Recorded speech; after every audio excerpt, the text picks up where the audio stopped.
eeganu qobsiisanii iddoo bakka salaataatis isaanummaan haa nu godhanii jennee biyya keessa kaane. Gizee isaanas Allah akbar jan Allah makbarii tana gurraan dhaga'uuf manni waan nyaatuun qabu akkam haa taanu doozarii qoyyoos keessaafis doozarii biraa harkisee baasuudhaaf maallaqa barbaachisa. Garuu ifii teenya qorqorroo jijjiirachuurra masgiida keenya ijaarrannee keessa salaannee itti jiraachuu qabnaa dura enneeti itti lafaa kaane nuti uummanni buqqaa naannoo Somaaleerraa buqqee. Namni asitti galchee isaan dagatullee rabbiin isaan hin dagane. Isaanilleen rabbii isaanii hin dagane. Akkuma beekamu hawaasni keenya kan naannoo Somaaleerraa buqqa'an Oromiyaa keessa naannolee garaagaraa qubachuun isaanii ni yaadatama. Isaan keessaa warreen naannoo addaa Finfinnee laga Xaafoo jiran isaan tokko. Warri laga Xaafoo laga Daadhii mana ofirra mana rabbii caalchisuun waan qaban walitti sassaabuun taakka ja'anii masjiida rabbii jaaruu jalqaban. Abdii rabbiitiin kunoo asiin gahan akka isaanitti asiin gahan afaanuma isaaniirraa han dhageenyu taha. Bismillah alhamdulillah salatu wassalamu ala rasulillah sallallahu alaihi wasallam. Egaa obboleeyyan islaamaa an dura gartee gaa dursa maqaan kiyya Abdi Jabbaar Aliyyi Aadamiin jedhama. Bakki gartee gaa jiraachuudhaatti jirru ummata gartee gaa naannoo Somaaleerraa buqqee gaa godina addaa naannoo Finfinnee magaalaa laga Xaafoo laga Daadhii qubatee ganda marii isaatirraa jechuudha yeroo kanatti kan dubbataa jirru. Bakki jirru kun yarra masjiida Abaabakir Siddiq jaarmaya isaa jalqaba gaafa masjiida kana jaarrachuudhaaf itti eegale isaa yeroo tokkoffaatirraa eegalee arras geenye jira. Jalqaba wanni masjiida kana jaaruu irratti nu kaase gaafa biyya tana dhufnu sharaa keessatti salaatu turre. Sharaa keessa salaatu turre alatti illee rooba dirree keessatti roobni illee nu roobee bishaan keessa dhaabbannee salaatu turre. Baay'ee tokko rakkamnee sanbooda gaa bakka midhaan itti nu buusan kuusaa midhaanii ture gargaarsi adda addaa dhufee itti nu buu ture. Bakka san baay'ee takka rakkannaan gargaarsi gaafa nurraa dhaabbate manuma kana keessatti salaannaa waan jiru kantiibaa gaafannee. Kantiibaan bakka mana kana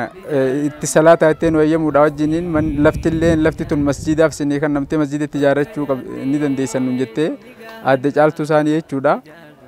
Akkasii masjiida kana bakka ni ijaarannaa waan jiru irraa wal marannee osoo istoora keessa salaatu jirru bakka gartee qiblaan qabne keessatti yeroo dheeraadhaaf salaatu turre achirraa wal marannee mariidhaan koree masjiidaatii fi sheekotii wajjin marii nu goosiftee sheekotiin teenya. Lafa itti kaane masjiida ni ijaarranna waan jiru murteessinee masjiida kana sarviisa lafarraa ijaarranna moo fooqiidha waan jirullee irraa wal marannee fooqii ijaarrachuu qabnaa jennee akkasumunii takka hin qabne abdii rabbii guddatee islaamummaa tana alhamdulillah nuu kennee jechuudha. Abduma isaan lafaa bakka fooqii ijaarrannee murteeffannee fooqii kana lafa itti kaane gaafa lafa itti kaanu yeroo osoo waa takka hin qabne akkanumatti tokkummaadhaan jechuu wal quba qabaachuudhaan tokkummaadhaan mariidhaan eegallee injiinara dizaayina baasu osoo hin yaammatiin akkanumatti waan lafarraa itti ijaaramu tokko seeneetu mana sarviisaa tokko akka akkasiitiif teenye fooqiin sagantaa jabduudha barbaaddi qophii jabduu barbaaddi nuti qophii takka hin qabnu hawwuma masjiidaatiin nu jira malee waan ta'eef lafa bakka numaa boolla akkanumatti asittis boollitti qotamuu qabdi asittis jenneetuma nama mana sarviisaa beeku tokko yaamneetuma nu boolla bakka adda addaatti qotu eegale sheeyni keenya amma Kadiir rabbi jazaa isaaf haa kafalu. Barnoota saayinsii illee ni qaba waan ta'eef akkaataa ijaarsaa baratee yuunivarsiitii irraa eebbifame waan ta'eef hin ta'u akka kanatti hin jarjarinaa dhaabbadha. Ogeessa injiinara gartee fooqii gartee dizaayina fooqii baasuutu saahiba kiyyaa isaan isinii waamaati dhaabaa nuun jee nuu boolla qotee nu dhaabsisee boolla san dhaabnee gaanqaa injiinarri dhufuu jennee hojii dhaabnee injiinarri gaafa dhufee hay aboo bar fooqiin akkatti ijaaramu kun sirrii miti dizaayinaan isinii baasaa jee lafa teenya kaaree hanqa taate fudhatee ijaarsi madarasaatiif shintibeetii illee keessa jira waan ta'eef dizaayina keenya keessa madarasaa gizeedhaaf madarasaa ijaarrannee madarasaa kanas gargaarsa adda addaa nama gaafachaatuma soowwaata akka hin qabne ijaarranne alhamdulillah masjiida madarasaa waggaa raawwanne booda dizaayinni masjiidaa guutuun nu dhufee haala saniin masjiida keenya kana lafa keessaa olee galle koree hundeessinee bakka adda addaa erguudhaan nama beeynu nama qabeenya qabu dawwallee gaafachuudhaan haala saniin bakka ati waan maruma jabduudhaa fi tokkummaadhaan alhamdulillah gargaarsa rabbiitiin eegala masjiida kana eegalle jechuudha. nuti uummanni naannoo Somaaleerraa buqqaanee duraan dursee maqaan kiyya Dastuu Khadiir Jaama. Wallaahi masgiida kana gaafa dura dhufnu qorqorroo keessa salaannee ammallee osoo fi qorqorroo keessa galluu masgiida kana eegalannee madarasaa irraa kaasnee Abubakar Saddiq jaarrachuu qabnaa itti dhumnee itti dhabamuu qabnaa nuti uummanni Islaamaa jennee daa'ima keenyaan hawweeniin dhiira teenyaan kan galgalaa ganama irraan galin halkan qorra keessaas bullee ganama kan waan biraatti hin bobbahin asoollee bullee ammallee itti dhumnee itti dhabamnaa masgiida keenya jaarrachuu qabnaa hanga mootummaan raashina nurraa dhaaberre arraa miti eegas booda eegalannee garuu ifii teenya qorqorroo jijjiirrachuurra masgiida keenya jaarrannee keessa salaannee itti jiraachuu qabnaa dura enneeti itti lafaa kaane nuti uummanni buqqaa naannoo Somaaleerraa buqqee ammallee ummata Islaamaa bakka jiran hundaanuu sheekotan keenyaas hawweenis dhiiraas wallaahi obboleeyyan kiyyaa ashawaa diddarratti ol baasu jira simirtoo qadda qiqqicannee dhiira gargaarree oliyyaa jira kana ta'e agartu kana nuti ol baafate ammallee ummata Islaamaa inni hin gaafadhu gargaarsuma rabbii gaditti malee ammallee akkasumatti itti dachaanee hanga xumurree bikkaan keenya kan biraa jaarannullee ifduu bandachaan.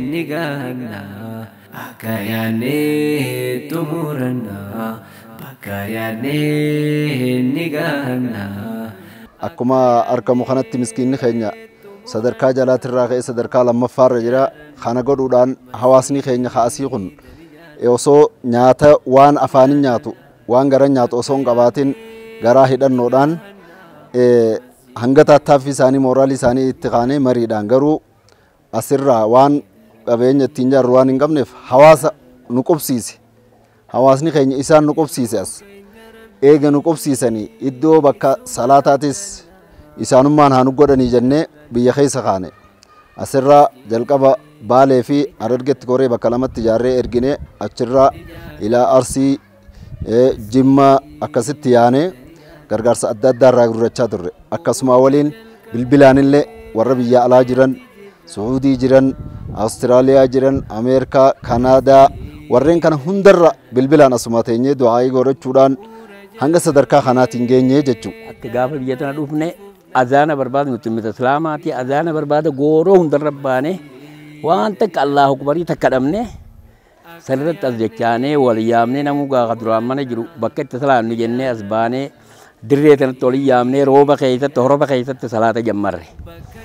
muka barra baanee azaanaa akka warri biyyaa dhaga'u azaanadhaa bakka Islaama tokko tokko akkasiin nu dhufaadha azaana kana jammarre akkasitti Islaamummaan teenyatuun bal'achaadha namni wal ta'ee bakka hoggaan nuti wal geenyee salaannu namni Islaamaa kan naannoo tanallee nu dhufe akkasiin bakka har'a azaanni akka biyya Araba dhagahama nuti gartee ummata naannoo Somaaleerraa buqqa'ee dhufee asitti har'aan tan Islaaminaa tana gadhaabnee mana masgiida kana ni ijaarranne jennee har'aan tana humna teenyaa olitti itti kaane namuu beelee daabboo takka bitatee daabboo takka nam shaniin adda kutataadha. Nyaannee kana bakka waan qabnu yoo lama arganne takka gurgurree waan meeshaa isaatiin bitaadha musliimiinis nu gargaaraa kana goone har'a fuulduraaf asiin geenye har'a ummata bal'aa musliimaa irra jirti ummanni musliimaa kabiyya keessa jiruu fi kabiyya alaa jiru hundi akka waan kanarra nu dirmatan. Dargaggoo fi hawaasa gandaa kanaa guutuu waliin baasneeti minnaa haraa tanaa fi masgiinni kun waliin deema haa qotannu waan joonu walii yaamnee jechuudha. Gaafa walitti yaamnu minnaa haraa tana ni qonne gaafa qonnu roob dhoqqee qamadee jira dhoqqee baasnee bakkaan geenye gaafa gallu bineentii waluma jiiti bakkuma sitti deebiti ammaas boruus ni baana bakkaan geenye gannee gaafa baanu numa jiiti guyyaa 3 moo 4 eegaa kan nu jiidee intillee jibbaa tokkoon booda doozara yaammanne doozara gaafa yaammannu doozarri biyyee keessaa baasee biyyee qotee gaafa baasu biyyee baasuu sanirratti doozarummaan as keessaa booda dadhabee numaa horofa jechuudha. Numaa horofa as keessaa baasuu bahuu dadhabee nutillee rakkannee laate doozara kanaas maallaqa guddaan kireessin maallaqaas hin qabnu hawaasni keenyaas dawate hawaasni keenyaas waa takka hin qabu manni waan nyaatuu hin qabu akkam haa taanu doozarii qoyyoo as keessaa fees doozarii biraa harkisee baasuudhaaf maallaqa barbaachisa saniifuu akkam haa taanu jennee baay'ee rakkannee dubartiin teenya mukaan biraa dhiisi hashara shaayii bunaan waan danda'anii nu cidhaa dhaabbatanii humna dargaggoo fi abbootii gurguddoo fi xixiqqoo hundaanuu akkasitti qotu turanii beektaa saniif baay'ee rakkannee akka malee rakkannee gaafa sana barandaa kana dhufne gaafa sun finnu barandaa gaafa dhufne barandaa kanaas horofaa akka malee jira motora kireeffanne motora bishaanii gaafa kireeffannu kolona barandaa kana gisee qonnu bishaan arra gisee qonnee nuti galle ganama guutu guyyaa motora irraa darbina gazaa sagalee jechuudha ganamarraa zaa takka irraa kasan gazaa sagalee motoraan darbina gisee zaa sagalee irraa kasan gazaa qolamaatti biyyee keessa harkaan dhoobaa ol baane baru ganama bishaan guutu jechuudha lafti bishaan waan taateef ammaas borusi deebina guyyaa meeqan fudhatte guyyaa 8 fudhatte barandaa kana qotu guyyaa 8 fudhatte maal haa taanu jennee amma hawaasni keenya kun qabeenyaas hin qabu mee hawaasa nama biyya alaa jiru ifi warra bobbaa baale jimma shaashamannee fi harargee warra nu wabbe mee akkam haa goonuu mata kana maallaqa isaanii akkamiin nu harkatanii waan jiranne manni kun maallaqa ni dhabanii namni bebbaade beeytee yeroo waa harkattuuf yeroo waa kaanii fuula namaa dhaabbatte waan ta'eef maallaqa as keessa deebinoo waan jiru kaafne koreen as keessa gaafa deebinu as keessa deebinee maallaqa walii buusnee akkasitti guyyaa 8 fudhattee akkasitti maallaqa walii buufne saniin doosaraas asirraa firaa bobbaafne jechuudha akkasitti xumurree ummata keenya jechuudha ummata muslimaa kan laa ilaaha illallah muhammadur rasulullah jennee shahaada akka waliin qabnu masgiida kana akka hanga xumuraatti nu cinaa dhaabbattan gargaarsaanis ta'u humnaanillee ta'u yaadaanillee ta'u waan xiqqoo qabdaniin akka nu cinaa dhaabbattan san dhaamsariyyaa bismillah alhamdulillah wasalaatu ala rasulillah sallallahu alayhi wasallam magacaygu waa Mustafa Usmaan Cabdillaahi oo jooga magaalada waxa weeye laga daafo laga dhaari gaar ahaan xaafadda Bariisa qabalayga afraad waxa weeyaan halkan maanta aan ka soo tabinayaa markaan horta ugu horeyn halkan nimidna waxa weeyaa waxaan nimidna wadan aan eedaanku uunin jirin oo wax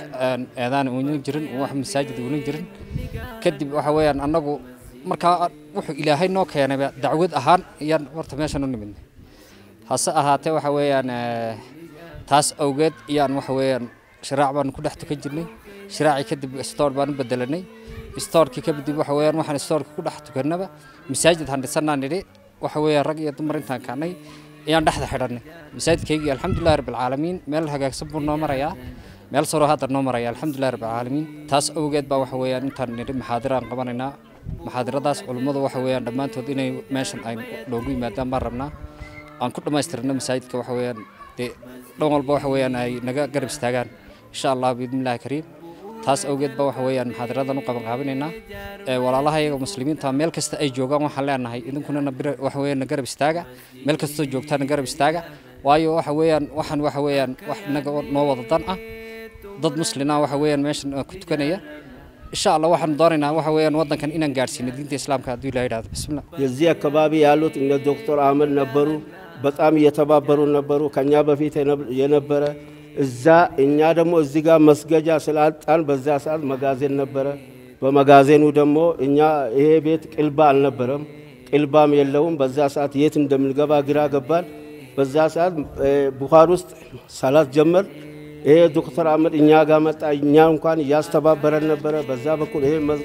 መስጊድ ጀመር አቡበከር ሰዲቅ ብለን ነው የጀመርነው ማሻአላህ ዛሬ እንደዚህ ያደረስነው ይሄ ሁሉ በጣም ለፋ ነው በዛ ሰዓት ዝናብ ውስጥ ነበረ ዝናብ 8 ሰዓት ላይ እየሰራን 7 ሰዓት ላይ ሌሊት ሁሉ እየቆፈርን ነበር ልብሳችን አውጥተን ለምን ደስታችን ማለት ነው በዛ መቃብርም አገኘን ማለት ነው ይሄ መስጊድም ሰራን ገንዲ አማይ ሲንገርተን ኩን አከነት አዲያቱን ገርቴ ማና ዲባፉሪ ሰደተሚ ከይሰ ጅራ ገንዲ አባት አህየቲ ሞራ አባት አህየ ጉቴ ዱራን ቀበቴ የቹ ተናፉ ገርቴ ኢንሻአላሁ ተዓላ ሰደርካም በቂ አመድ አበቻ ጅሩኹን sadarkaa jalaatii mi khagubbaati jecha tanaafuu gartee inshaallahu ta'ala laffaatiin teenya waan irra haasawamee dhumaatii miti gandi kun gartee rakkoo isaan keessa jiran yeroodha gartee maskiinni kun eegalame jecha tanaafuu gartee rabbi asiin nu ga'e alhamdulillah warri biyya alaa jirtan biyya jirtan baadiyaa jirtan magaalaa jirtan dhiiraa dhalaan gartee inshaallahu ta'ala guyyaa je'ame san akka gartee inshaallahu ta'ala oode guddaa irraa fudhatan malaa mariidhaan kannaa qabdaniin gartee as dhuftanii gartee as dhufuudhaan akka qoode guddaa gartee isin irraa fudhatan isin afeeramtanii jirtanii jechuudha. Dhakaa guuraa, bullikeeta gubba guuraa, hashawwaa wajjin guuraa, garaa keenya hidhannee daabboo addaan kutachaa takka ilmaan keenya kannaa takka isaan gargaaraa akkasii wajjin hirmaannee wajjin jaarrachaa jirraa jechuudha. Garuu Allah kubarii dhabnee halkan tokko guutuu guyyaa 3 guutuu asii bu'aa oolle eega Allaa kubarii dhageenya egaa Allaa kubar jechuu dhageenya ni boonya imimmaan buunee mana keenya keessa tatteenye gizee isaanas Allaa kubar jedhan Allaa kubarii tana gurraan dhaga'uufu nyaata jibbideetu akka dhufnatti sharaa keessa salaataa turre islaamni Itoophiyaa jiru ka biyya alaa jiru biyya hunda keessa islaamni ni jira rabbi galanni haa ga'u asiin geenye isaanillee nu yaaddatanii nu laalanii yoo nu gargaaran nutillee ni gammanna rabbiillee irraa jaalata alhamdulillahi rabbil aalamiin akka nu bira dhaabbatan kabajaan isin gaafanna obboleeyyan kiyyaa ka islaamaa warri kalimaa laa ilaaha illallah muhammadan rasuulullah qabdan ka biyya Itoophiyaa jedhamtu kana keessa jirtanii fi ka biyya addunyaa bakka adda addaa jirtan haasawni hedduun godhamee jira nuti magaalaa laga xaafoo laga daadhii ganda mariisaa ganda duwwaa afurii keessa jirra masjiida Abubakar Siddiq akkuma ijaan gartan kana sadarkaa kanarra geenyee jirra akkuma namarraa dhaga'aa jirtan gartanii amma durallee haasawaa oduu isaa quba qabdan sadarkaa kanaan geenyee jirra amma humna keenya ol taanaan sheekotii keenya gurguddoo bira dhaynee sagantaa muhaadaraa tabuusiin keessa jiru ka gargaarsi keessa jiru ulamaa illeen dhufanii akkasitti akka du'aayii nu godhaniif ulamaa'ii gurguddaa afeerannee jirra sababni waan kana itti nu kaase maali jennaan masjida keenya kana xumuratuu dadhabnaan foddaa fi gartanii hulaan banaadha ijoolleen keessa quraana qara'uu hin dandeessu keessatti salaatuun subiin faan akka malee biyyi kun akka malee qorraadha akkasitti ummata islaamatti lallabanna jennee kaane jechuudha kanaaf muhaadaraa sagantaa guddaa tokko ka ulamaan gurguddaan irratti argaman ji'a shanaffaa akka lakkoofsa biyya keenyatti ji'a shanaffaa amajjii jechuudha ji'a shanaffaa gaafa 14,2015 akka ammoo lakkoofsa biyya alaa lakkoofsa faranjitti ji'a tokkoffaadha gaafa gartanii 22 waggaa gartanii 2023 jechuudha akka irratti nu argamtan guyyaa sanbata guddaadhaati hunda keessan isin afeerree jirra maqaa rabbii guddaadhaatiin kanaaf sheekotni keenya kan asirratti hirmaatan sheeka keenya sheeka gartee daa'ii itti gaafatamaa daa'ii gartanii Itoophiyaadha kan ta'e Sheekh Amiin Ibiroodha pirezidaantii naannoo Oromiyaadha Sheekh Jamaal Muusaadha Sheekh Jamaal Aliyyi Ustaaz Sufiyaan Ustaaz Raayyaa Abbaa Mancaa ulamaa'iin gurguddoon akka Dr. Jayilaan faa Sheekh Ali Jimmaa faa Allahu Akbar kanneen irratti afeerannee jirra waan ta'eef Abdurrahmaan Hussein munshidoota hedduu jira gartanii ka afeerannee warra gartanii Harargee jiru gartanii munshidoonni keenya baay'ee jira kanaaf inshallah guyyaa san guyyaa gammachuudhaan isaan simannu ganda keenya kana dhufanii miilaan as dhaabbachuudhaaf nuuf gartanii kabaja du'aa irraa arganna nutillee akka malee simannaadhaaf guyyaa sanii yaa rabbi nu goyi jennee halkanii guyyaa gartee du'aa irra jirra kanaaf inshallah taala guyyaa san asitti nu argamtanii abbootiin qabeenya daa'iin garagaraa sheekan garagaraa asirratti akka nu argamtan kabajaa maqaa rabbiitiin isin gaafanna kanuman isiniin jechuu barbaada السلام عليكم ورحمة الله تعالى وبركاته إركم خين يا ربي اسما أبدلنا نجارنا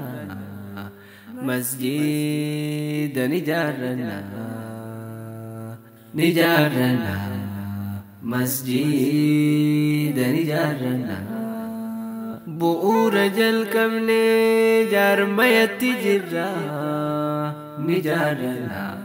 مسجد نجارنا